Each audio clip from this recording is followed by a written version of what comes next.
ஓர் அழகிய கிராமத்தில் வசிக்கும் ஐயனார் சாமி யார் என்று தெரியுமா? நம் கிராமத்தின் காவலன், நம் முன்னோர்களின் நம்பிக்கை. ஆமாம், இன்றளவும் தமிழ்நாட்டின் ஒவ்வொரு கிராமத்தின் எல்லையிலும் காவல் காக்கும் தெய்வம்தான் நம் ஐயனார் சாமி. சிவபெருமானும் மோகினி அவதாரமான விஷ்ணுவும் இணைந்து உருவான புண்ணிய சக்தியே நம் ஐயனார் சாமி. இரு தெய்வங்கள் அருள் ஒன்றாகி நம் கிராம மக்களை காக்க பிறந்த வீர தெய்வமே இவர்.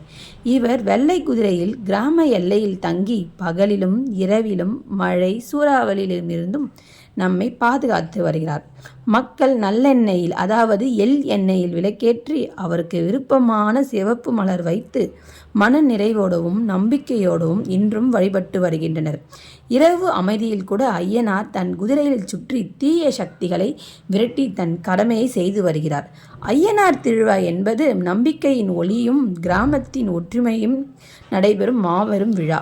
ஐயனார் சாமி நம் எல்லையின் காவலன், நம் உயிர் நம்பிக்கையின் தெய்வம். ஐயனார் சாமி காக்கட்டும், கிராமம் வளமாகட்டும். உங்களுக்கு இந்த பதிவு பயனுள்ளதாக இருந்தால் உங்கள் நண்பர்களுக்கு பகிருங்கள். எங்களது சேனலை சப்ஸ்கிரைப் செய்யவும். மேலும் இது போன்ற ஆன்மீக தகவல் வேண்டும் என்றால் கமெண்ட் செய்யவும். நன்றி.